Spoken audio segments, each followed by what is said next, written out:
Et on en vient tout naturellement à la chronique sport. Bonjour Karine Henry, avec aujourd'hui un invité qui a signé une victoire historique à Hossegor. Jérémy Flores, merci d'être avec nous, on est ravis de vous recevoir. On vous présente comme le surfeur professionnel européen le plus titré de tous les temps. Vous êtes réunionnais, vous êtes 9e mondial, je le disais en titre.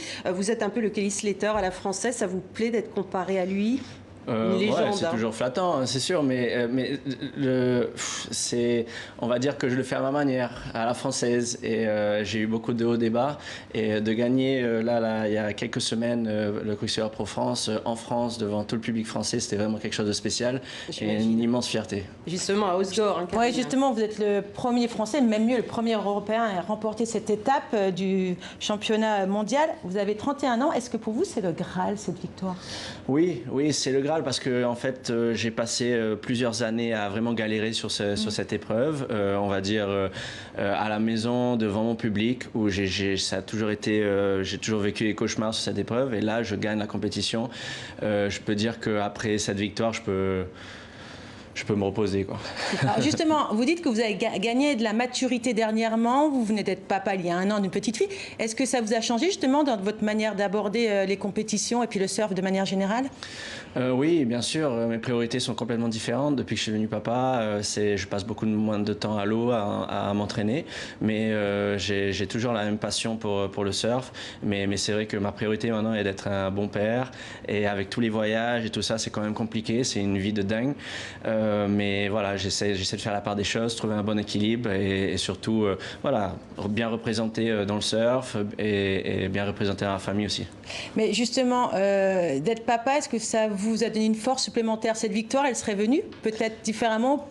Ouais, je sais pas, c'est vrai que peut-être ma fille m'a porté chance sur cette épreuve, mais j'avoue que c'est vraiment un moment très très spécial. Je pense que pour le sport français, le surf en général, c'était un beau moment de voir 20 000 personnes sur la plage derrière moi et 20 000 personnes qui ont chanté la Marseillaise sur le podium. C'est quand même un moment que j'aurais jamais cru vivre.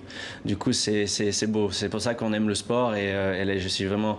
Ouais, c'était un immense moment pour moi. Alors, c'est votre 4e victoire sur le circuit mondial en 13 saisons. Est-ce que vous faites déjà le bilan de votre carrière? Ouais, voilà, c'est un bilan. Je veux dire, si on m'avait dit à l'époque, moi qui viens de La Réunion, une petite île, que j'allais pouvoir être déjà surfeur professionnel et vivre de ma passion, j'y aurais sûrement pas cru. Et en plus, gagner des épreuves comme Pipeline, Tahiti et la France, alors là, franchement, j'aurais signé tout de suite. Du coup, c'est énormément de sacrifices.